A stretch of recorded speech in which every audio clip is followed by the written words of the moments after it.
Olá, meu querido público, estamos no ar com o nosso Direito e Justiça, sempre uma alegria imensa estar com você, sabendo que a gente está fazendo a diferença na sua vida, falando sobre tantos assuntos legais, importantes para a sua vida, falando sobre pessoas, sobre seres humanos, sobre profissões.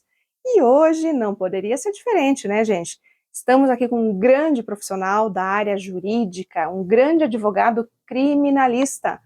Quem que não precisa saber uma informação da área criminal, sempre uma área importante, uma área polêmica, mas aquela área que a gente precisa conhecer e conhecer de verdade, conhecer as suas nuances, conhecer da forma correta, né, gente? Com aquela realmente aquele critério que a gente sempre busca aqui no Direito e Justiça para que você realmente se aproprie do conhecimento da forma como a gente vê no nosso dia a dia. Então, não perde.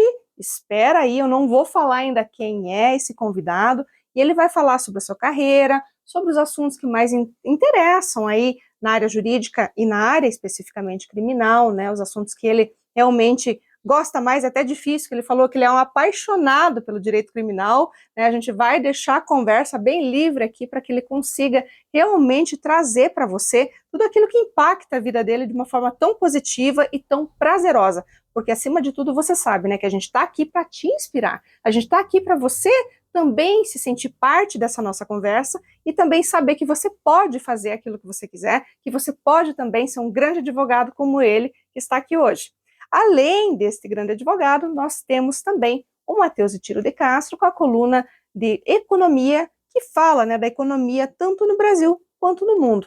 Além do Matheus Tiro de Castro, temos também o Ney Daniel, com os comentários da semana, que também sempre atualizam a gente, sempre vem para nos contar aquela novidade, né? Para a gente sempre ficar antenado aí com tudo aquilo de importante que nós temos na semana.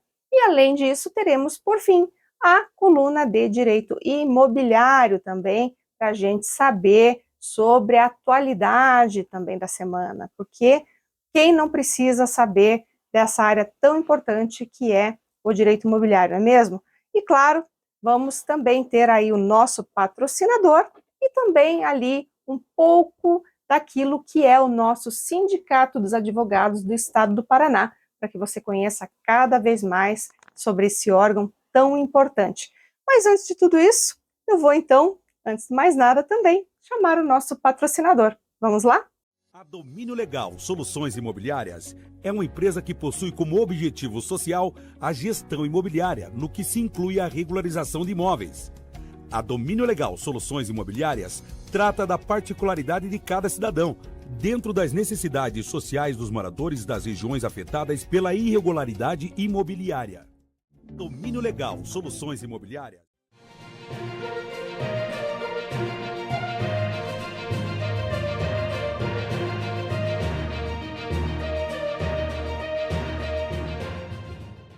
Olá, meu querido amigo, como eu prometi para vocês, então, estamos no ar hoje com um grande advogado criminalista aqui de Curitiba e também da grande região metropolitana, que faz a diferença no seu trabalho, e não só no seu trabalho, né? Pessoalmente também, é uma pessoa que realmente inspira, por isso que está aqui hoje, né? E por isso que veio trazer tanta boa nova, tanta informação, tanto conhecimento, e também compartilhar conosco a sua experiência de vida, experiência da sua área de atuação, que é realmente o que o motiva, não é mesmo, doutor? Sempre. Doutor Juliano Wendler está aqui hoje, então, conosco. Seja muito bem-vindo. Muito obrigado, Débora, muito obrigado. É um prazer poder falar contigo, poder falar com a tua audiência. Algo que me marca muito quando você fala é inspirar. Inspirar pessoas, inspirar profissionais, em especial aqueles que estão começando. Eu tenho isso como uma das minhas metas de vida. Eu nunca tive um padrinho no direito, então não foi muito fácil. Teu início também. Com certeza não. A gente passa alguns perrengues se a não gente tem que não alguém. tem padrinho, né? Exatamente.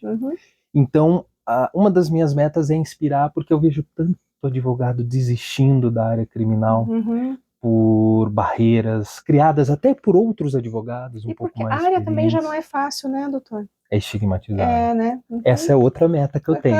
E a gente vai falar com bastante propriedade depois, na sua propriedade, né, no próximo bloco, inclusive, né? Mas sobre isso que você está falando, realmente, né, doutora, é desafiante, né?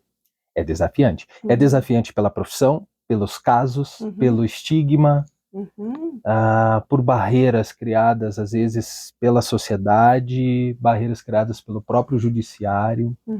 A gente vê hoje, como advogada, doutora, sabe, alguns absurdos que acontecem em alguns tipos de julgamento, e barreiras criadas, às vezes, até por alguns profissionais.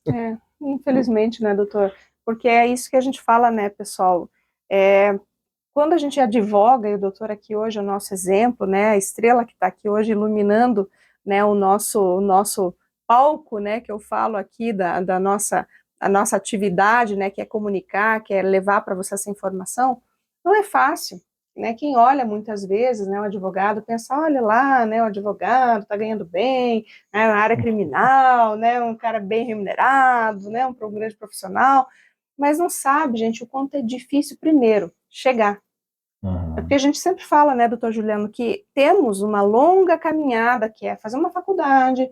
No seu caso, você tem, inclusive, especialização, você fez cursos fora do país, né, como você comentou, tem hoje um trabalho altamente reconhecido, e chegar até aqui, você sabe o quanto foi difícil, como você falou, eu não tenho padrinho, eu comecei sozinho, sim. E até nos bastidores você comentava comigo, eu não sabia nem por onde entrar no tribunal, não sim. Não teve ninguém para te ensinar, te falar, olha, né, vem aqui, que é por aqui, vamos lá, então tudo foi assim, dando a cara para bater, né, então imagina assim, já na advocacia, de forma geral, não é fácil, imagina então na área criminal, que você falou, altamente estigmatizada, e você chegar lá e começar a construir toda uma carreira. É bem complicado, porque é um ambiente hostil. Quando a gente fala ali, vamos pegar o nascedouro de um processo criminal, vai ocorrer na cena do crime. Se o advogado deslocar até lá, é a polícia quem está lá. O advogado já vai ser visto como uma pessoa que, por ser o fiscal, né, por ser a pessoa que vai estar ali para fazer com que o direito seja aplicado, a lei seja respeitada, muitos policiais já vão ver como um adversário, como um inimigo. Vamos para a delegacia. É um ambiente hostil. O advogado ele vai ter que saber ter um jogo de cintura, mas também tem que saber se posicionar. E para a pessoa que estiver começando, é algo muito complicado. Como você disse, o meu primeiro tribunal do júri, eu não sabia por onde entrar. Por não ter um padrinho, vamos na raça. Foi um pouco de ego, né? Eu não vou ficar perguntando, é só perguntar, né? Mas a gente, né, não quer às vezes também. Temos disso. Temos. Então, foi bem difícil. A minha primeira audiência criminal também, eu não sabia o que fazer. Eu fui assistir uma audiência para poder me preparar para a audiência criminal que eu teria. Olha. E quando me chamaram, que eu estava esperando uma pauta, a assessora do juiz veio, o senhor é advogado? E eu com a minha OAB fresquinha. Só pronto. Faltou tirar, passou. A gente sabe, um orgulho. Né? Ela, então tá, doutora, ajuda a gente, faz uma audiência dativo. E eu caí de paraquedas, eu não sabia onde sentar. Meu Deus, porque daí tem o lado, né, e tal. Bom, eu só tinha visto civil. E o criminal, de tudo repente, é assim, eu entrei, né, trabalhista, tudo tem o lado, né. Tudo tem um lado. Então, eu busco muito auxiliar quem está começando nesse sentido, sabe? Porque eu vejo os advogados, às vezes, sendo engolidos pela hostilidade que é inerente à nossa atuação. E, às vezes, insegurança também. O direito, ele é uma das ciências menos exatas que existem. Exatamente, né? Por isso que é tão complicado. Às vezes as pessoas falam assim, mas o doutor, meu caso, me disseram que minha causa ganha, né? Tem de modo. E aí, infelizmente, é o que a gente sempre fala aqui, por isso que eu gosto de trazer aqui grandes profissionais, pessoas que realmente tenham aquela vontade de fazer o direito da forma correta, né? É até estranho falar isso, gente, mas acontece muito na prática, não é? Muito. É muita gente falando, né? É muita gente instigando, é muita gente prometendo coisas que não acontecem. Muitas vezes eu falo, tem varas que tem 2 juízes, por exemplo, cada juiz tem um entendimento. Acontece. Você sabe que tem um estudo que saiu nos Estados Unidos, tem um livro, depois eu pesquiso e trago para você apresentar, porque agora me fugiu o nome. Mas esse estudo ali num livro. Eles fizeram um apanhado a coisa lá, o estudo científico é uma coisa diferente, né? Então eles conseguiram identificar com esse estudo que em dias frios as decisões tendem para um lado, em dias quentes para o outro. Você sabe que eu já não li o livro, mas ouvi falar sobre esse time estudo. Que ganha, dia da semana está mais próximo do fim de semana, está mais perto.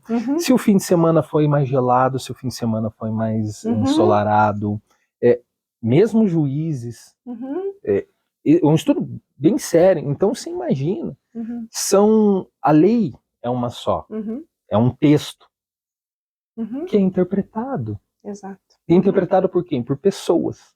E daí tem também a questão própria do julgador que vai avaliar o caso conforme suas máximas, né? Exatamente. O convencimento, enfim, tantas coisas que também são pessoais e que motivam as suas decisões, né?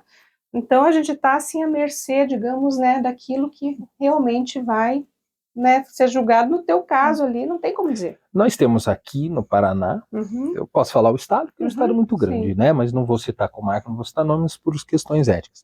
Mas nós temos uma magistrada que está numa vara criminal e ela já sofreu um crime bárbaro. Entraram na casa dela, amarraram a família. Meu Deus.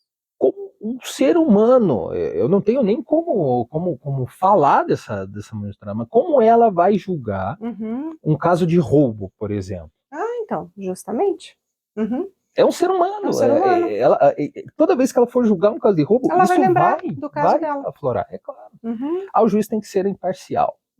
A justiça é cega, né? A deusa da justiça é cega, mas não é. O juiz não é, o promotor não é, o advogado não é. Não é. Não existe isso. E realmente o doutor falou aqui algo que é muito importante que o público precisa realmente saber, que funciona assim, e que não existe isso que chamam aí de causa-ganha, porque a gente está sujeito aí a várias situações. Nós temos a lei sim, nós temos jurisprudência sim, mas nós temos também questões pessoais que podem influenciar na decisão, né? E ainda mais no criminal. Prometer resultado em qualquer área é errado, é antiético e desonesto. Isso. Agora, prometer resultado no criminal, além de tudo isso, é perigoso. É bem perigoso, Tem né? um caso de uma advogada que eu não sei se ela prometeu ou não, eu não tive acesso a essa informação, mas ela era advogada de um dos líderes do Comando Vermelho, eu acho que, ou do cheguei PCC. a ver. Ela recebeu uma coroa de flores? Recebeu, ela não ganhou um HC, um habeas corpus, e ela recebeu em casa uma coroa de flor. Ela se mudou, largou a profissão, acabou a vida dela. Sim, com certeza, porque vai esperar, né? Bom, doutora, a gente tem muita coisa para falar ainda, mas eu vou agora chamar o Matheus de Tiro de Castro para falar sobre a economia no Brasil e no mundo. Vamos lá, Matheus?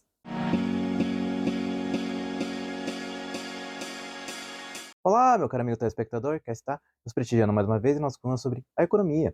E hoje, para tratarmos a respeito do recente aumento da nossa taxa básica de juros da economia, a taxa Selic. Em recente decisão, o Conselho de Política Monetária decidiu não apenas encerrar de vez a trajetória de afrouxamento da política monetária, né, como já vinha se desenhando a partir da estabilização da taxa básica de juros no patamar de 10,5%, a entidade decidiu agora, de certa maneira, promover uma política monetária ainda mais contracionista, enrijecendo ainda mais através de um aumento da taxa Selic de 10,5% para 10,75%. E justamente nesse sentido que acaba se trazendo, se fertilizando uma discussão bastante importante, uma questão bastante importante a respeito da eficácia desse aumento da taxa básica de juros sobre o índice de preço, sobre a inflação, tal como vem pretendendo o Conselho de Política Monetária do Banco Central. Eu digo isso justamente à luz de um artigo recentemente publicado por pesquisadores de São Paulo, por economistas de São Paulo, bastante relevante para se compreender a questão da transmissão assimétrica da taxa Selic sobre os diferentes grupos componentes do IPCA, que é justamente o índice de inflação mensurado pelo Instituto Brasileiro de Geografia e Estatística, o IBGE. Nesse estudo, Rafael Ribeiro, Gilberto Adeu Lima, Marina Sanches e Gustavo Serra acabam trazendo resultados, estimando os impactos do aumento da Selic sobre esses diferentes grupos de inflação e obtendo, de certa maneira, resultados bastante relevantes para a discussão da presente política, dado o presente contexto de inflação. Por quê? Os resultados obtidos apontam que determinados grupos acabam, de certa maneira, recebendo impactos muito distintos do aumento da Selic, tais como saúde e artigos pessoais e também transportes. Esses dois grupos, de certa maneira, acabam não sendo impactados da maneira pretendida pelo aumento da Selic, na medida em que transportes tendem a se manter relativamente estável e saúde e serviços pessoais tendem, na realidade, a aumentar seu índice correspondente de preços com o aumento da Selic. Esse aspecto ganha uma relevância central justamente em função do fato desses dois grupos serem os principais que vêm estimulando o aumento da inflação ao longo dos últimos 12 meses. Ou seja, na medida em que esses grupos são os que mais impactam a presente inflação e são também os menos suscetíveis aos impactos da Selic, significa que a política monetária acaba, de certa maneira, entrando em um problema, acaba possuindo, de certa maneira, entraves para uma elaboração, digamos, mais refinada para o, para o delineamento da política monetária, né, nesse sentido. Então, e abrindo, né, justamente esses resultados, nós obtemos que saúde e serviços pessoais tendem, na realidade, a aumentar o seu índice de preços em função do aumento da Selic, justamente em função de ser um setor que, além de apresentar uma inelasticidade da demanda, que é justamente aquele conceito que expressa a baixa sensibilidade da demanda, nós também temos aí um aumento de custos de financiamento, ou seja, um aumento de uma inflação que é induzida por custos em função do aumento da Selic. Por outro lado, o grupo de transportes tende a se manter, de certa maneira, mais estável em função do fato dos preços serem administrados pelo governo e também em função de uma baixa sensibilidade da demanda em relação aos preços de combustíveis. Ou seja, é justamente aquela ideia segundo a qual a demanda tende a se manter relativamente mais estável em função do aumento dos combustíveis, em função de ser um bem muito fundamental para a sociedade em geral, né? Tanto para o transporte privado quanto para o transporte público, nesse sentido. Então, nós temos aí uma reflexão bastante importante que, de certa maneira, acaba ensejando um movimento bastante importante, uma reflexão bastante importante, justamente para que o Conselho de Política Monetária do Banco Central leve em consideração esses diferentes núcleos de inflação. Não que a entidade não esteja considerando. Entretanto, a questão fundamental é justamente em avaliar a maneira pela qual se dá esse impacto heterogêneo entre diferentes grupos de inflação, ou seja, na medida em que diferentes grupos tendem a responder de maneira diferente e ainda mais levando em consideração um contexto no qual os grupos que mais vêm sendo impactados, que mais vêm estimulando a inflação, são justamente aqueles que ou não são suscetíveis ou acabam aumentando seu respectivo índice de preço em função do aumento da Selic. Dito isso, eu me despeço de ti, meu caro amigo telespectador, esperando ter te transmitido informações relevantes sobre a economia e te aguardo até a próxima semana. Muito obrigado.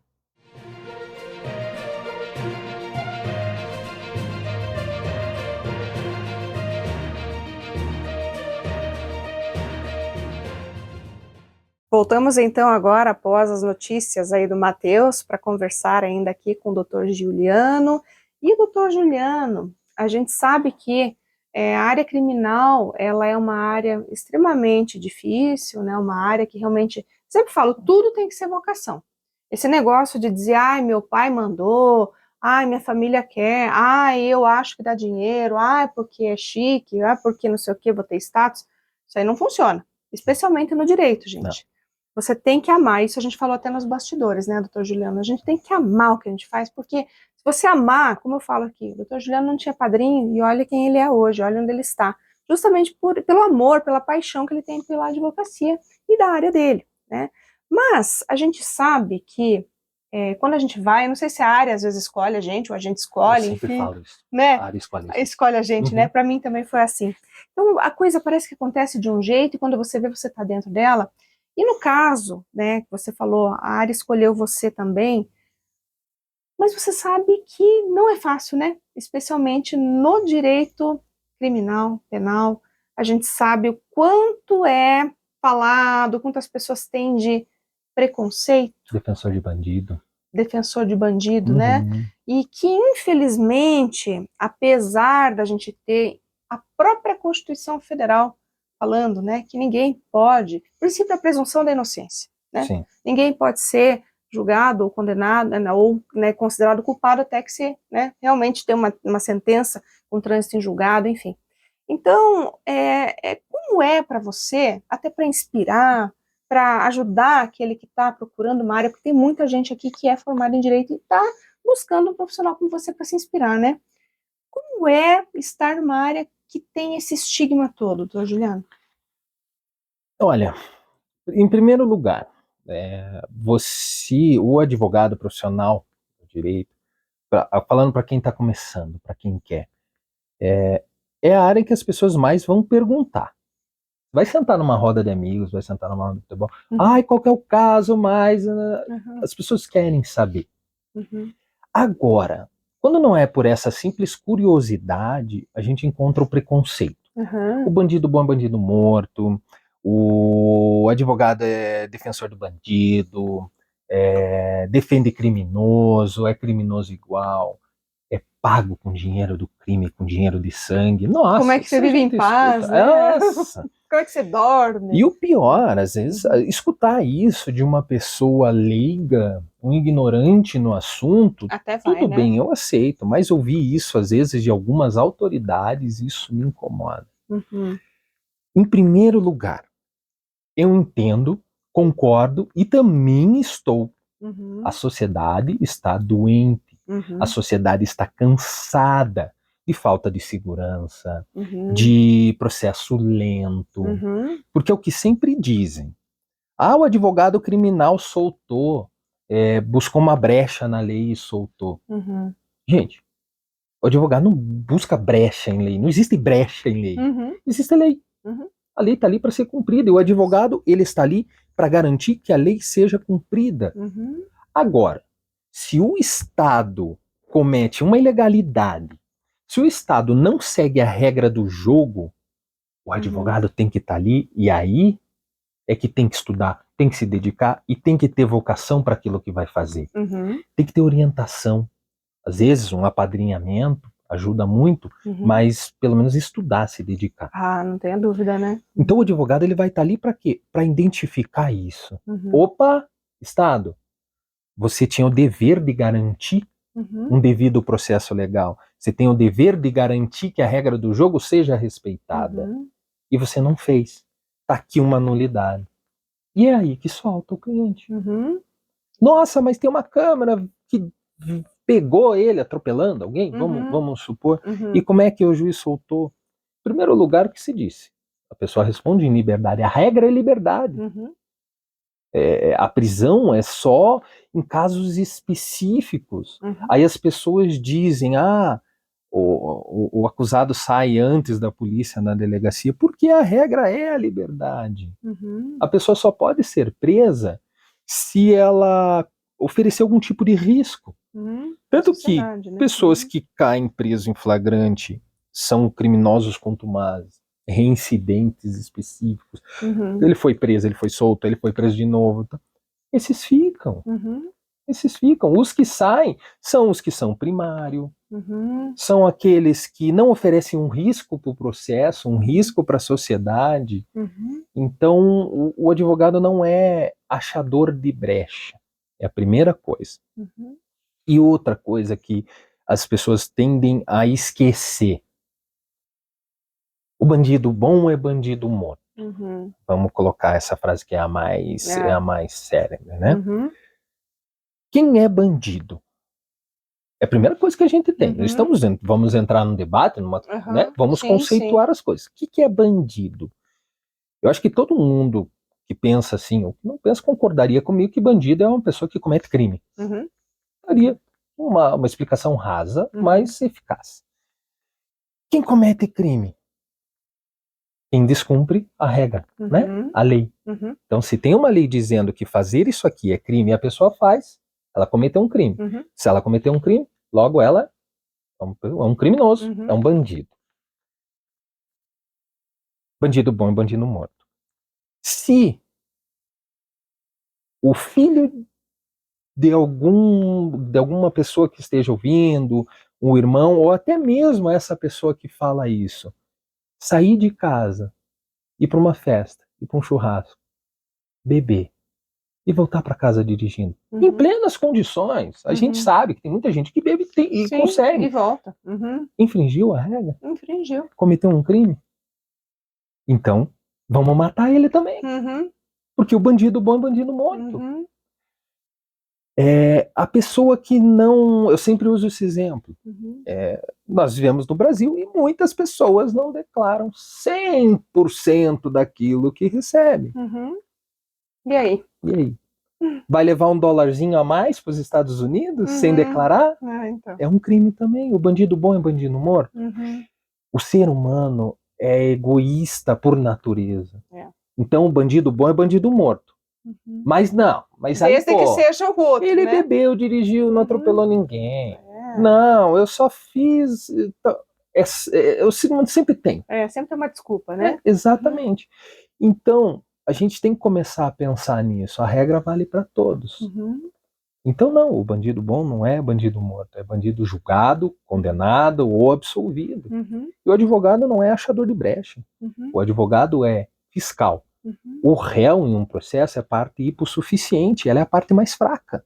O Estado detém todo o poder, o aparato para acusar. Então, esse mesmo Estado que tem esse aparato, ele tem que garantir que as regras sejam respeitadas. Ninguém quer a casa invadida pela polícia por uma suposição.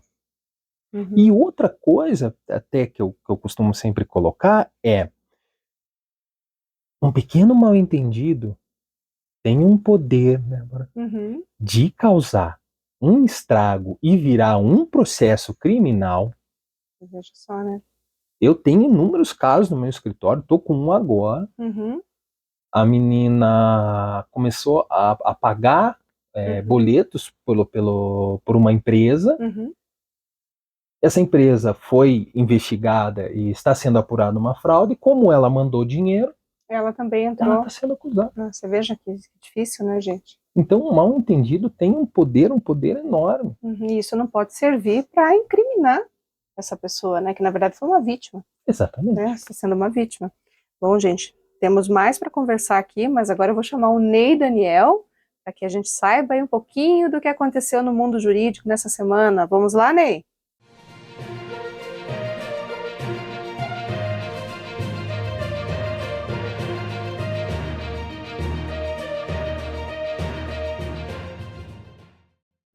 Olá, você que nos acompanha aqui no programa Direito e Justiça. Agradecemos imensamente a audiência ao programa e também as mensagens e as manifestações que são encaminhadas com muito carinho ali nas redes sociais do programa. Agradecimento também ao entrevistado da semana e também à nossa ilustre apresentadora Débora de Castro da Rocha. Agradeço mais uma vez por estar aqui com todos vocês e por fazer parte desse belíssimo projeto e deste programa que é levar para você as informações e as notícias do que ocorre no Brasil e também na vida das pessoas.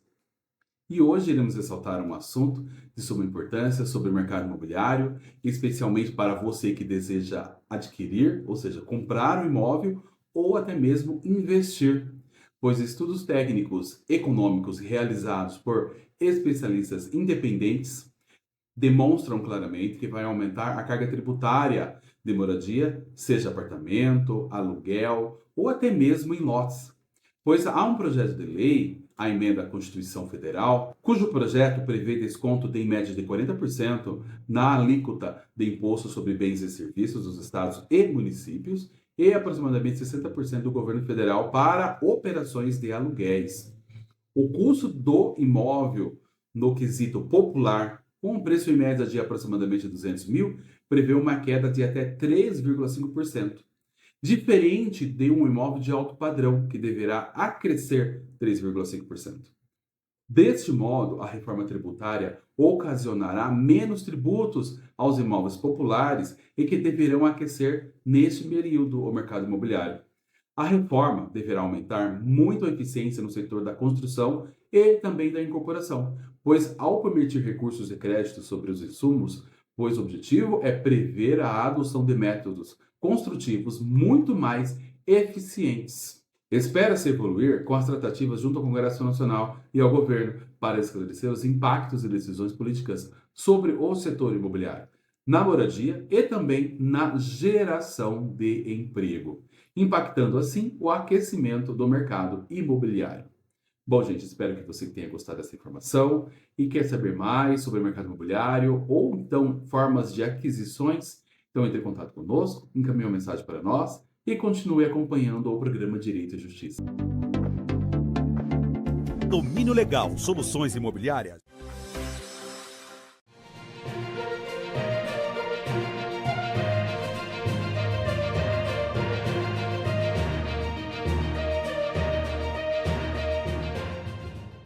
Bom, pessoal, voltamos então aqui depois do Ney Daniel com as suas novidades, né, na semana aí, semana de inúmeras novidades, né, mas a gente não poderia deixar, né, de conversar hoje com o especialista, o grande especialista que está aqui hoje, doutor Juliano, sobre uma polêmica muito grande, né, doutor Juliano? Tá todo mundo comentando, todo mundo quer saber. Nosso direito e justiça não é muito dado a polêmicas, mas como o pessoal quer saber, aproveitando que você está aqui hoje, eu queria que você falasse um pouco desse caso, né, tão emblemático que envolve a Deolane Bezerra. Então tá. Uhum. Trazer um criminalista no programa, a polêmica vem junto. Não tem jeito, Não né? adianta, não tem. Aonde a gente vai, ela acompanha. Uhum. Deolane, eu vou tentar me conter, Uhum. mas eu não tenho apreço nenhum por essa garota. Nenhum. Uhum. Como pessoa, eu não tô nem aí pra ela. Uhum. Como pessoa, ela faz o que ela quiser da vida dela. Uhum. O meu desgosto com essa menina é o que ela faz com a advocacia. Transforma a advocacia numa piada. E a advocacia não é piada. A advocacia é trabalho sério, advogado é profissional sério, e não é profissão para covarde. Uhum. E agora a gente... Isso é antiga, né? Uhum. Não é profissão para covarde. Sim. Mas eu preciso de um termo melhor, mas a gente vai ter que criar algo nesse sentido. A advocacia não é profissão para covarde e não é profissão para palhaço de circo que quer aparecer. Sim. Tá? Quem quer aparecer vai aparecer de outra vai forma. fazer outra coisa, né? Exatamente. Não mancha a advocacia, a né? advocacia. Porque ela já está sofrendo, inclusive, em virtude de tantas outras situações parecidas, ou que talvez não se aproximem tanto, né? E, de repente, você pega um caso desse, ou uma pessoa que não se comporta como a advocacia quer e precisa e preza, e daí a gente tem isso tudo que a gente está vendo aí, né? Eu não faço vista grossa, eu não descarto que os tempos mudaram. Eu sou um pouco das antigas. Os tempos mudaram. Mas a advocacia e algumas outras coisas na vida, a advocacia ela segue uma ritualística. Essa ritualística tem que ser respeitada. Tem que ser respeitada. Sim, exatamente. E assim, eu acho que já deu para ver que eu não tenho apreço nenhum por ela, eu já falei isso. Primeira fase, a primeira prisão dela, eu discordo completamente. Não estou defendendo ela. Não, aí estou que tá. analisando o direito. Você é advogado e está realmente olhando pelo prisma da lei. Exato. Como a gente falou anteriormente, para prender alguém, existe uma série de requisitos. Por quê? Porque a liberdade é a regra. Então, para prender alguém, a gente vai buscar lá no 312 do Código de Processo Penal. Essa pessoa tem que oferecer um risco à garantia da ordem pública. O que é um risco à garantia da ordem pública? Esse é um conceito muito amplo, sabe? O juiz usa dessa malandragem para manter quem quer preso. Mas a garantia da ordem pública é: o sujeito já foi preso e solto 7 vezes. E ele fica na rua, ele rouba, ele está atrapalhando a incolumidade. A garantia da instrução penal. E a garantia da instrução penal, por exemplo, eu vou ouvir uma testemunha no processo. Só que o réu está ameaçando essa testemunha. Ó, se você falar que fui eu te mato. Então a gente tem que prender o cara para garantir. Não é só para garantir a testemunha, é para garantir o processo. Garantia da ordem econômica, que foi uma das questões que foi usada. Existe uma série de requisitos, enfim. Eu não consigo observar a Deolane, mesmo ela sendo quem ela é, causando um ferimento, causando um risco a esses requisitos. Não consigo observar. Tanto não existia, que ela foi colocada em liberdade. Aí a gente vai para a segunda prisão. Eu não posso dizer 100% porque eu não vi a postagem que ela fez e agora eu vou entregar o peixe como eu comprei. Sim. Me falaram que ela fez uma postagem. Um dos requisitos era não utilizar a rede social. E ela fez. Aí ela tá brincando com a cara da justiça, né? Tripudiando, né? Exatamente.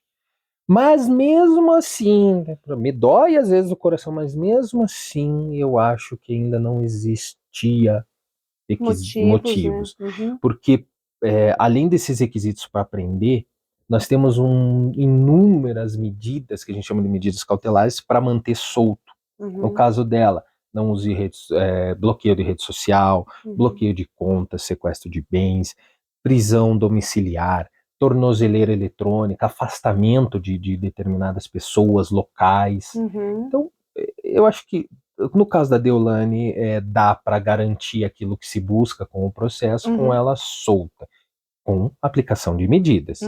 Descumpriu as medidas, aí está sujeito à nova prisão. Exatamente. Vocês estão vendo, né, gente, que aqui a gente não mistura questão pessoal com profissional, né? A gente está fazendo um filtro justamente para dizer, né? O doutor foi muito claro aqui, em que pese, né, haver ali uma discordância com o comportamento, com a forma como ela age, né, com, enfim, questões pessoais dela, ele foi enfático e afirmou que a questão dela ter sido presa da forma como foi, realmente não foi a mais correta, né? Não foi adequada, porque, segundo ele, faltavam requisitos legais para que ela fosse presa, isso nas duas vezes. Então, gente, a gente tem que sempre saber separar muito bem as coisas aqui. A gente fala também um pouco aqui da advocacia, e também, eu não sei, eu acho que uma opinião, até pelo que eu vi da sua fala, é muito mais uma discordância, porque assim, ela enquanto pessoa, enquanto talvez até influencer, ou até na vida pessoal dela, ninguém tem nada a ver com isso. Exato. A questão é usar da sua influência exercendo uma profissão nobre, como é a advocacia. Então, acho que aqui a gente convergiu muito, essa linha de convergência aqui, porque a advocacia é uma profissão que realmente tem um rigorismo, exige da pessoa. Ela é litúrgica, né? Exato. Então, assim, é milenar, é algo que a gente constrói, que realmente exige respeito, exige uma observação, uma atenção especial daquele que é o advogado, justamente porque o advogado ele defende o interesse da sociedade, é o bem da vida, né? Enquanto o médico é a vida, nós defendemos o bem da vida. Então, assim, é toda uma questão que está envolvida aqui. Então, é isso que nós temos que separar. E quanto ao que o doutor falou, eu concordo em gênero, número e grau. Acho que, embora não seja especialista no assunto, vou ser o especialista aqui, mas, assim, do pouquíssimo que eu sei da área criminal, né, acho que essas são as minhas percepções acerca, né, mas também sem qualquer crítica aqui, né, não estou aqui para fazer crítica a quem determinou, né, enfim, as prisões dela ali, enfim, como está agora, mas é uma grande observação que deve ser repassada, uma informação muito importante para quem está assistindo, para entender melhor como se deu, né, essa aplicação, enfim, nesse caso prático das prisões dela. Isso, sem olhar com paixão, né? Porque quando a pessoa é muito... muito apegada, né? Ela é muito midiática por um ponto negativo, mas tem quem goste. Ou tem aquela pessoa que é muito querida. A gente tende a olhar com paixão, mas o direito é cego, né? Ele tem que analisar a letra fria da lei. Se fosse assim, né, ninguém poderia, inclusive, ser advogado, se essa pessoa for olhar com paixão para tudo. Muitas vezes, e na grande maioria das vezes, especialmente na área criminal, que é a mais nevrálgica aqui, normalmente o cliente não tem razão. Se você for agir com paixão, você não trabalha, né? Você tem que procurar justamente agir dentro da legalidade, aquilo que a lei te diz que você pode, né, para trazer ali para o seu cliente aquilo que ele precisa no caso concreto, de acordo com o que a norma diz que deve ser. Exatamente. Não é verdade? Mas, gente, Eu vou agora chamar então aqui uma fala muito importante para que você saiba um pouco mais sobre esse órgão tão importante que salvaguarda o seu direito, o direito do advogado, inclusive, que é aqui a estrela do nosso programa hoje, né? E também dos nossos queridos amigos que acompanham o nosso Direito e Justiça, que é justamente o Sindicato dos Advogados do Estado do Paraná. Vamos lá conhecer um pouquinho mais?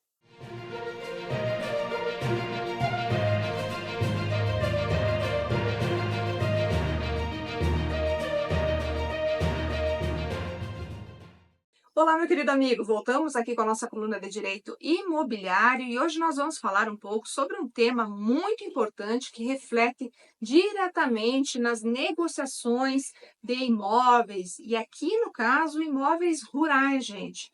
Quem de vocês já não se deparou com algum problema relacionado ao parcelamento do solo, a essa fração mínima que a gente sempre fala que o imóvel tem que ter para poder parcelar, né?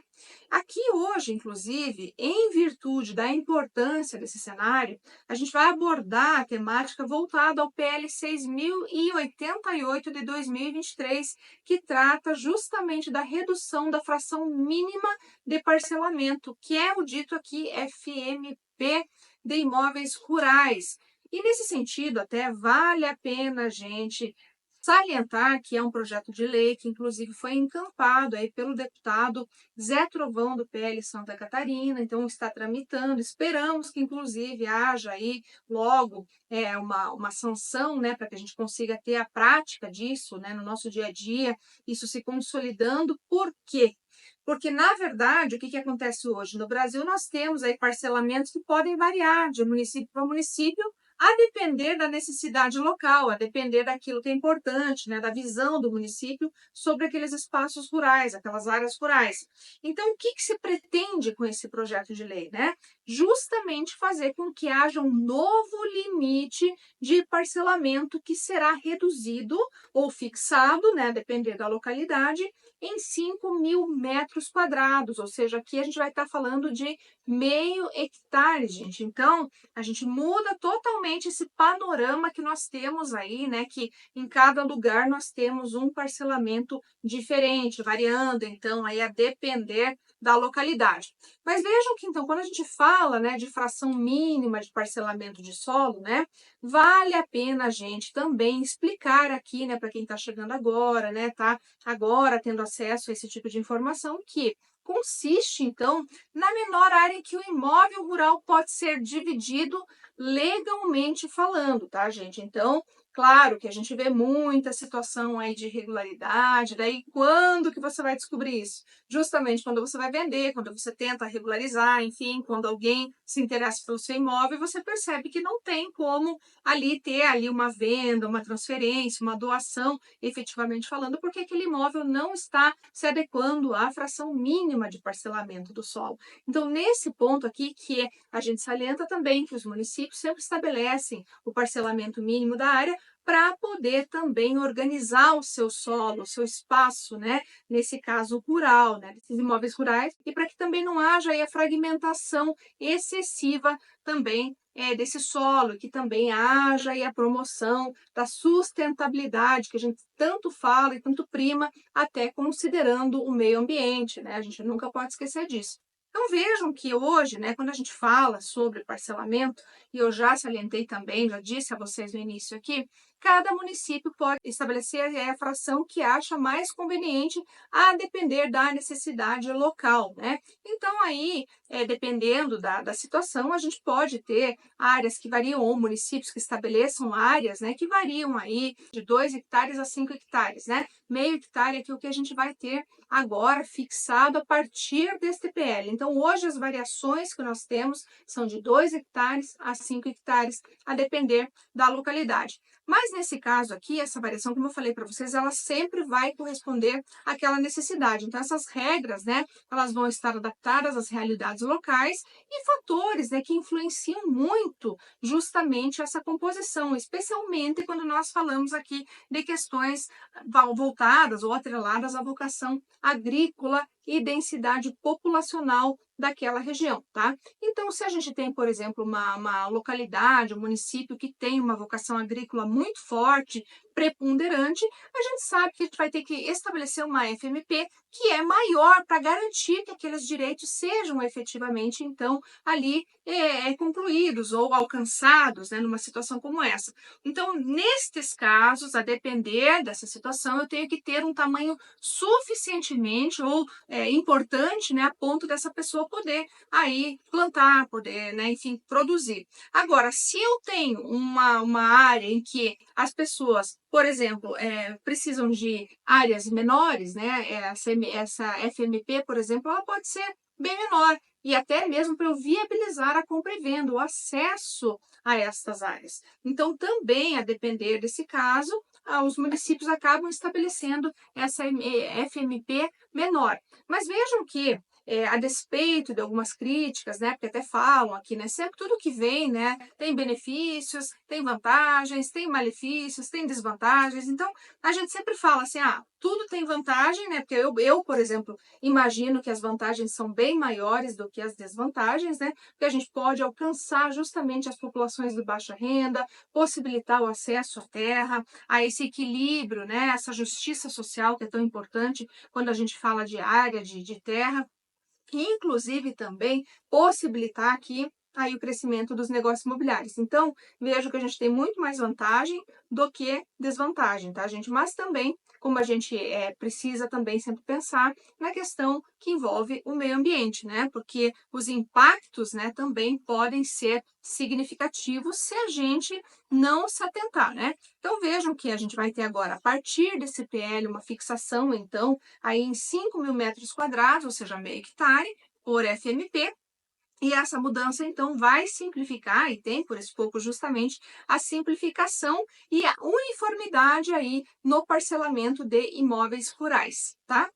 Então, se a gente parte dessa premissa, gente, penso que nós teremos aí realmente uma mudança significativa de panorama, e um acesso também muito bom para todos que dependem e que querem, né, também ter a regularidade desse imóvel. Espero que essa informação tenha sido útil para você. Me segue aí nas minhas redes sociais, se inscreve no nosso canal também no YouTube, para que você possa ter informações sempre fresquinhas, sempre aí atualizadas, né, para que sempre saiba cada vez mais sobre o direito imobiliário, que é tão importante para que a gente realmente efetive, né, na nossa prática, no nosso dia a dia, tantos direitos, tantas questões que realmente vão fazer a diferença na nossa vida, tá certo? Volto numa próxima oportunidade e espero que essa notícia tenha podido fazer a diferença na sua vida. Um abraço e até a próxima!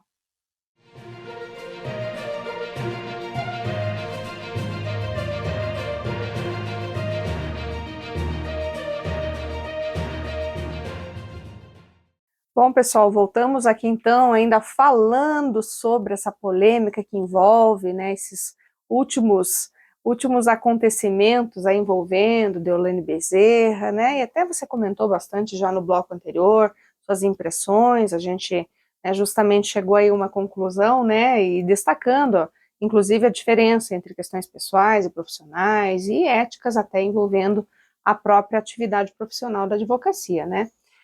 Mas, além da Deolane Bezerra, a gente sabe que um outro personagem muito importante aí do cenário cultural também está com o mesmo problema, né? Só que não chegou a ser preso, que é o Gustavo Lima, mas já tem mandado de prisão expedido, mas parece que foi revogado, né? E, enfim, doutor, como que ficou essa situação? Você como profissional, avaliando o caso, conta para nós aí, o que vai acontecer? Então, com relação ao Gustavo Lima, eu vou falar como leigo, como espectador, né? Eu vou trazer a opinião profissional, mas vou falar como espectador porque eu não acompanhei a investigação, não vi a investigação. Mas eu vi trechos da decisão que me chamaram muito a atenção, dando conta de que o Gustavo Lima estaria dando fuga para pessoas que seriam alvo das investigações, com mandado de prisão e etc. Realmente, parece que houve uma viagem em que o Gustavo Lima fez no avião dele, e com 2 pessoas que depois saíram mandado de prisão. Mas aí é que vem o detalhe. Essas pessoas não estavam com mandado de prisão quando saíram do Brasil, quando viajaram com ele. Então já para por aí, isso já me causou uma estranheza enorme. Porque como é que você dá fuga para alguém que não está com mandato? Exatamente. Aí o que o judiciário queria que ele fizesse? Saiu um mandado de prisão, eles estavam lá na Europa, na Grécia, não sei onde é que eles estavam. Olha, saiu um mandado de prisão aqui, eu olhei lá o diário oficial, né, que eu sou obrigado a olhar todos os dias, e eu vi que você tem um mandado de prisão, então eu vou levar você de volta. Tem nexo. Não tem nexo. Agora ele é obrigado a trazer as pessoas aqui para o Brasil para cumprir uma... Não tem o mínimo nexo. Tanto não tem, tanto não preenche os requisitos. Salvo se ele tivesse uma bola de cristal, né? Aí aí tudo bem. Agora, assim, não preenche os requisitos para prisão. Ele não deu guarida, ele não deu fuga, ele não representa risco algum à investigação. Não tem, pelo menos nos trechos que eu li da decisão, não aponta um risco iminente para a investigação. Então, antes de prender o Gustavo Lima, vamos supor, nossa, eu tenho provas cabais contra o Gustavo Lima, não sei. Retenha o passaporte dele. Ele é uma pessoa que ele pode sumir do Brasil a qualquer momento? Pode, então retenha o passaporte. A prisão é a última instância. Tanto foi desproporcional a medida adotada de decretação dessa prisão, que ela foi prontamente revogada. Né? Aí que tá, né? A gente tem um tribunal de justiça que vem após uma decisão do juiz de primeiro grau. Né? Aí é que eu fico pensando, se você me permite. É óbvio que o Gustavo Lima tem uma equipe jurídica muito bem qualificada para defendê-lo. E a pessoa que tem uma decisão dessa... E que não tem? Não tem. Ou vamos colocar isso na visão da população. Vamos colocar para o advogado. E o advogado que tem um cliente que tem uma decisão dessa e não está qualificado bastante para saber o que fazer tecnicamente. Porque quem vai julgar lá em cima são os desembargadores, que também são pessoas. E veja, a gente tem que analisar tudo. A qualidade técnica, primeiro o conhecimento. Né? O conhecimento da lei e do procedimento. Então eu identifiquei e eu sei que o meu cliente aqui, na situação do Gustavo Lima, não poderia estar preso. Com base em quê? Em tais artigos. Então eu preciso expressar isso. Como é que eu vou colocar? Porque a gente vê também algumas peças mal escritas, com certeza. algumas peças feias. Esteticamente mesmo. Ele chama. Então tudo isso o advogado tem que se preocupar. Até com o layout que ele faz da petição. Você não vai colocar uma marca d'água escura atrás, com uma letra. Ou com uma foto sua, que eu já vi. Essa eu não vi. Eu já vi, gente. Já vi petição com a foto, marca d'água com a imagem do advogado. Assim, esse uma coisa excêntrico. Aberração, mas eu já vi. Eu nunca vi isso, eu não conseguia imaginar. Então você ganhou. Então, eu tenho algumas histórias para contar. E tudo isso influencia. Pode ser a melhor peça do mundo. Vamos supor, pega o caso do advogado Gustavo Lima. Faz a melhor peça do mundo, tecnicamente correta, com julgados excêntricos, tudo. E bota a foto Você acha que vai ler? Não vai, né? No mínimo, assim, vai ser motivo para dar risada. Eu vi um juiz dizendo, nós advogados, quando vamos protocolar, a gente, né, coloca no Word, transforma em PDF e vai. E o nome do arquivo do Word, ele fica como o nome do PDF. O juiz recebeu um pedido de liminar para audiência que não é do mundo jurídico, liminar aquele pedido antecipado, né? Ó, juiz, me dá isso já e depois a gente discute. E o nome da peça, o nome do arquivo era Vai Que Corre. Então, assim, tem que cuidar, tem que cuidar. O advogado que estiver começando, que estiver iniciando, tem que cuidar. Existem técnicas para isso, né? Um roteiro a ser observado. A liturgia que nós falamos. A liturgia que é tão importante para o direito, né? Gente, aqui são várias questões que a gente pode levantar, né? Até é difícil para a gente se limitar a algumas, né, doutor Juliano, porque é tanta coisa para a gente falar, explorar e, enfim, comentar do que está acontecendo nesse cenário agora atual, mas não dá para trazer tudo. Como a gente sabe, a gente tem que se limitar aqui para levar, pelo menos, aí parte da informação para você, de forma correta, de forma íntegra também, para que você conheça um pouco mais disso que o doutor Juliano faz tão bem e também desse conhecimento que ele tem para poder falar desses casos, né? Mas, doutor Juliano, a gente agora vai chamar a coluna de Direito Imobiliário e depois a gente volta para conversar mais um pouco. Vamos lá?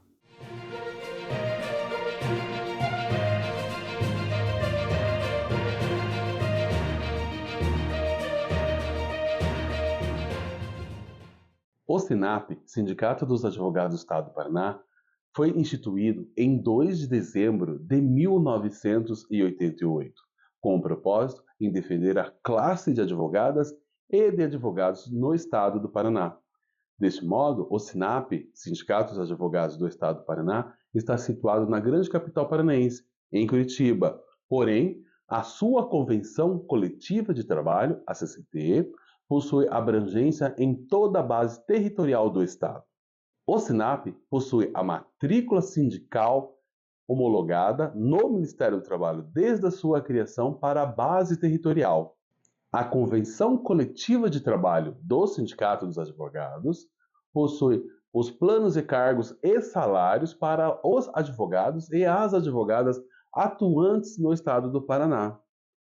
Quer saber mais? Então acesse www.sinapr.org e saiba mais acessando o menu Convenção Coletiva de Trabalho.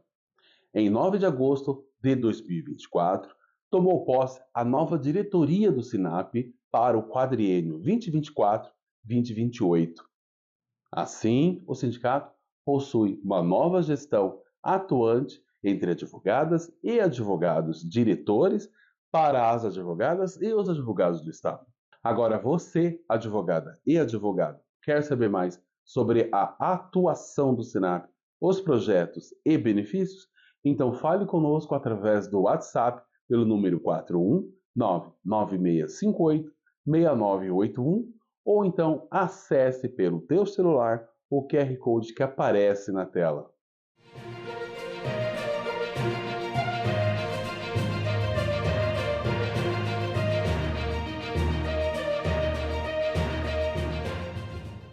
Voltamos então com o nosso último bloco aqui, né? Infelizmente está acabando, né, gente? Porque, né, o programa tem o limite, mas a gente conseguiu já falar bastante coisa, mas ainda temos algumas questões muito importantes e que o doutor Juliano vai falar aqui com muita propriedade também, que é o Tribunal do Júri, doutor Juliano, porque muita gente gosta. É sempre também um tema polêmico, que a gente vê, né? Ai, nossa, tribunal, e o pessoal brigando. E vimos aí recentemente também alguns problemas, né, envolvendo alguns advogados, algumas brigas, né, aquele ânimo ali. Como que funciona isso? Né? O Tribunal do Júri é minha paixão, Uhum. é a minha verdadeira paixão. O Tribunal das Tragédias, como é chamado. Vamos falar primeiro, então, o que é o Tribunal do Júri. São crimes dolosos contra a vida, aquele em que se tem vontade de tirar a vida. Aborto, infanticídio, instigação ao suicídio, o Setembro Amarelo, isso é algo muito pouco falado. O homicídio propriamente dito, né? Então, temos figuras também do direito, que não estão previstas, mas são figuras que são utilizadas, que é aquele caso do dolo eventual. Então a pessoa sai de casa, totalmente alcoolizada, dirigindo em altíssima velocidade.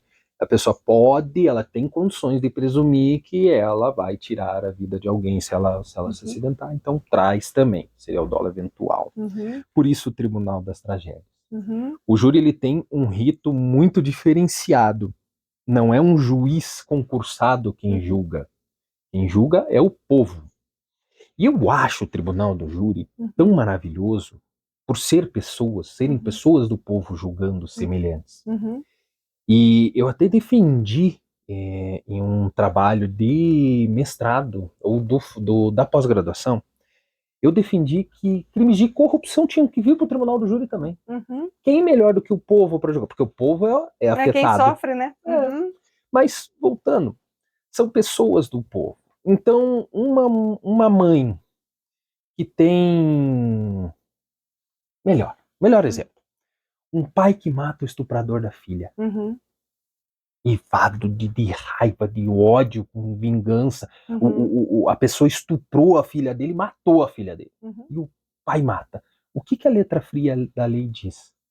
Ele vai ter que ser condenado. Uhum. Muito provavelmente no homicídio qualificado, com algumas causas de diminuição de pena, né? Uhum. Enfim.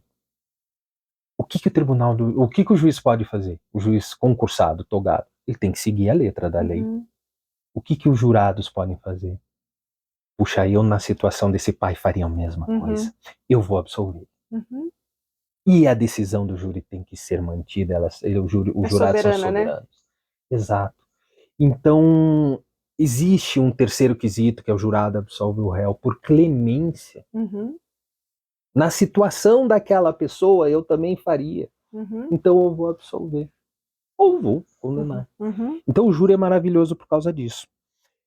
Aí, ele é muito mais... a ritualística é muito mais oralizada. Uhum. Ao invés de escrever, durante a sessão de julgamento, nós falamos. Muito mais. Então é 1h30 para cada parte. Direito penal já, de uma forma geral, é muito mais assim, Muito né? mais. Eu sou um que eu prefiro muito mais fazer alegações finais orais do que por escrito. Tá ali, o juiz tá ali, né? Isso, já vai cara a cara e faz. Então, nessa oralidade e imperando ali o princípio da plenitude de defesa, veja, e da ampla defesa, é muito mais. Então, as partes, o promotor, o advogado que estiver como assistente de acusação e o advogado de defesa, eles podem fazer quase tudo. Nós temos advogado que já tocou violão. Nós temos um caso famoso, pelo menos para nós advogados. O advogado deu uma pirueta, ele deu um mortal no meio do júri. Meu Deus. Se isso aqui fosse crime, pá. Então a gente vê algumas coisas escabrosas, eu acho que isso foge da nossa liturgia. Mas existe um cenário, um mercado que está se criando com isso, agora trazendo para algo que é legal, e eu estou usando num caso agora, é reconstrução em 3D. Olha. Então, você trazer o caminho que o projeto seguiu, o caminho que o projeto seguiu dentro do corpo, aonde atingiu, onde foi, toda a reconstrução em 3D, porque o jurado ele julga aquilo que ele vê. Nós produzimos toda a prova, o Ministério Público produziu toda a prova antes da sessão de julgamento. E chega o momento da gente apresentar aquilo.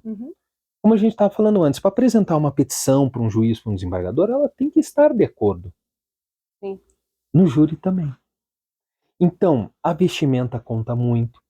Eu sempre falo, eu tenho muitos advogados que me pedem auxílio e como eu gosto, eu vou. É minha paixão. Então, já fui até na Bahia para fazer júri. Tá, como é que eu faço aquilo? A vestimenta do réu.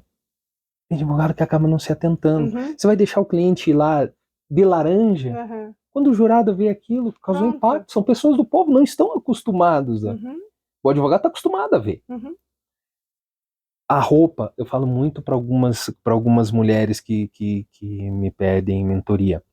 Até a roupa que as mulheres usam.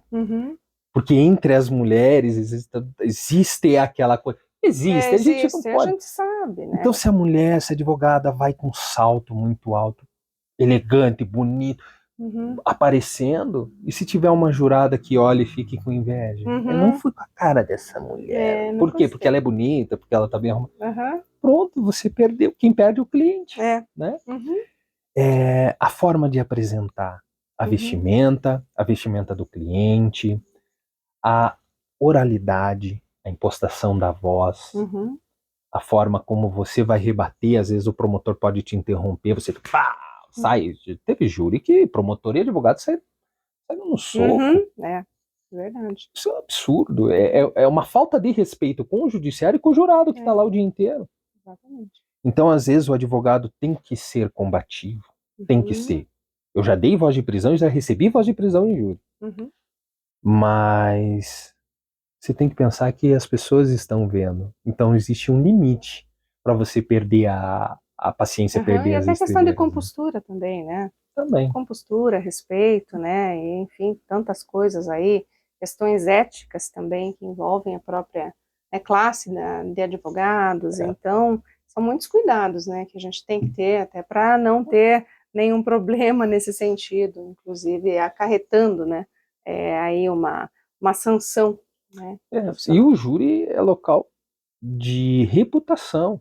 Isso. Lá o advogado constrói a reputação, não a fama. Uhum. Advogado não tem que ter fama. Mas tem advogado que busca fama também, né? Tem e vai cair, porque a fama ela vem e vai. E advogado vive de indicação de resultado. Uhum, Então a firula, a pirueta, ela não dá muito uma hora certo, não cola né? mais. Eu também acho, sabe, que ó, o bom trabalho ele não pode ser substituído por nenhum tipo de espetáculo. Não. Sabe? Eu acho que o espetáculo é no circo. E eu já vi clientes condenados cumprimentando, já tive casos meus e já vi casos de colegas.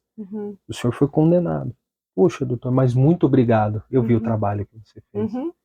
Isso é muito bacana, né? Eu não vou falar quem pagava porque tem que ser pago. Claro, não. Mas eu entendo o que você fala, porque na verdade, quando a gente fala que a advocacia ela não é de resultado, é que a gente não pode nunca prometer, porque realmente a gente depende de um judiciário, a gente depende do promotor, né? Você depende dos jurados. Então não tem como dizer para o teu cliente você vai realmente conseguir ter a liberdade, eu vou te inocentar aqui, enfim. Mas a questão é o trabalho que você faz, o quanto você se esmera, o quanto você aplica a sua técnica, sua boa técnica jurídica, né? Quanto você está qualificado, quanto você realmente tem capacidade para fazer o que faz. Então essa é a diferença, isso que eu quero deixar, inclusive, muito registrado aqui, doutor Juliano, que a advocacia é justamente uma profissão que não é para covardes, e é uma profissão que deve ser exercida com muito afinco, com muita vontade, com muito respeito, porque é uma profissão que é digna, e ela deve ser dignificada todos os dias por todos os advogados de forma irrestrita. Então, ainda que você seja uma pessoa que no seu dia a dia você queira, né, enfim, ter qualquer comportamento, você queira, né, claro, a advocacia também veda muitos comportamentos, porque eles acabam respingando, né, mas não estou falando aqui de comportamentos que possam vir de encontro ou até aí macular o que o próprio Estatuto de Ética diz que tem que ser. Mas, assim, estou falando, se você quer ouvir uma música, se você quer, enfim, usar um determinado tipo de roupa, é uma outra coisa, fora daquele local, né? Então é isso que a gente tem que falar aqui. E o doutor Juliano hoje, ele é nosso exemplo, ele traz para a gente essa informação bacana, esse repensar aqui de alguns aspectos também importantes para quem conhece um pouco, para quem não conhece, fica conhecendo agora e começa a pensar sobre isso também, e se inspira em você, né, doutor Juliano, como exemplo de grande profissional que é, e no exercício específico aí da sua área de atuação, que é o direito criminal, sabe? Então, acho que, assim, vai ser muito importante aqui, pelo menos, você deixar aí, você até faz uma mentoria, você comentou, né? Ajuda muitos profissionais aí, extraoficialmente, mas eu faço porque eu gosto, né? Até estou me cobrando que eu crie, eu vou criar, é uma promessa de campanha, eu vou criar, mas no momento certo, mas eu faço porque eu gosto. Inspirar pessoas. Hoje eu saio daqui muito mais enriquecido, porque a troca foi maravilhosa, mas vai ecoar por muito tempo.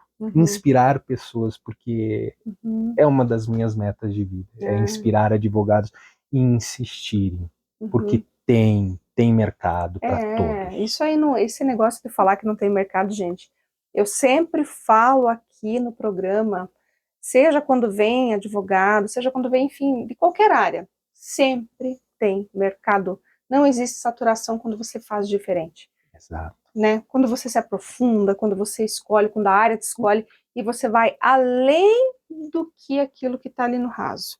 Você procura realmente fazer a diferença, você continua estudando, você começa a escrever, você faz... Enfim, gente, não tem isso, não tenha medo. Não se deixe levar por alguém que te disse, não vá fazer isso. E tem tanto advogado bom começando, desistindo, que às vezes só precisa de uma dica, de um empurrão, só precisa de um toque, segue por aqui. Eu já vi aqui que esse caminho vai por aqui. Vai por ali que você vai se dar bem, né? E tem muita gente. E se eu conseguir inspirar, continuar inspirando, porque que eu vou cobrar até das faculdades, porque eu já coloquei 6 ou 7 já, Ai, que inspirando. bacana. Vai fazer direito, sim. Sim, tem que ser assim mesmo. Eu acredito muito nisso, até porque nós conversávamos no início do programa sobre a questão de não ter padrinho, de não ter família tradicional no direito. E você ir com a cara e com a coragem acreditar que você é capaz.